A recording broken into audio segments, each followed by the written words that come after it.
শহর জুড়ে ব্যস্ত মানুষ ছুটে ক্ষুধার প্রতি, ভিন্ন জনের ভিন্ন ক্ষুধা, ভিন্ন রকম গতি।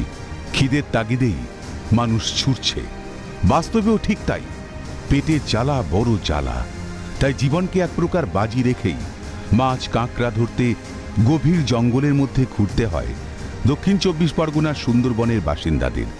কারণ সেটাই তাদের জীবিকা, কিন্তু সেই জীবিকার কবলেই চলে যাচ্ছে তরতাজা প্রাণ।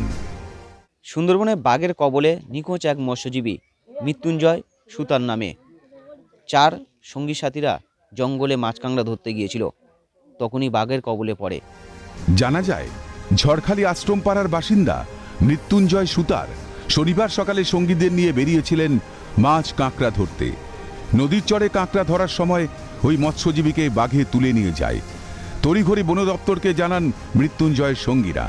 মৃত্যুঞ্জয়ের খোঁজে তদন্ত শুরু করেছে বন দপ্তর। ঘটনায় শোকের ছায়া এলাকায়। গতকাল ওরা জঙ্গলে গেছিল কাঁকড়া ধরতে, সেখানে গিয়ে এই বাঘের কবলে পড়ে আর কি। আমরা যেটা শুনেছি ওদের কাছে, আর বাকি যারা ছিল তাদের কাছে, পিছন থেকে ওরা তুলে নেয় বাঘ। কালকে হচ্ছে গিয়ে ভাগী সাথীরা খবর দিল যে এরকম নদীতে পড়েছে, অ্যাক্সিডেন্ট হয়েছে, বাঘে ধরে নিয়ে গেছে। আমরা আর ফিরিয়ে আনতে পারিনি। এখনো কি নিখোঁজ?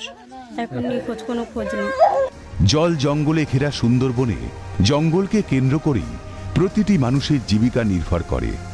বিপদ ওঁত পেতে আছে জেনেও পেটের তাগিদে বারবার জঙ্গলমুখী হতে হয়। সরকার যদি একটু নজর দিত। ক্ষোভ প্রকাশ স্থানীয় বাসিন্দাদের। আজকে সরকার যদি আমাদের দিকে একটু মুখ তুলে তাকাতো, আজকে আমাদের প্রতিটা ভাইয়ের আজকে এরকম জীবন হারাতে হতো না। আমাদের প্রতিটা পরিবার, প্রতিটা গ্রাম সব সুখত হতো। এ কান্নায় ভেঙে পড়েছে। আমাদের এই জঙ্গল করে জীবিকা নির্বাহ করে এরা।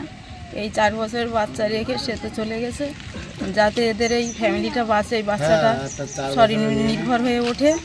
সরকার যাতে এদের দিকে লক্ষ্য দেয়, সেটাই আমরা চাইছি আপনাদের কাছে।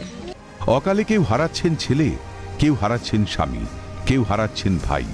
এখান থেকেই প্রশ্ন ওঠে, বিকল্প ব্যবস্থা কি কিছু করা যায় না? কোনোভাবে কি বাঁচানো যায় না এই প্রাণগুলোকে?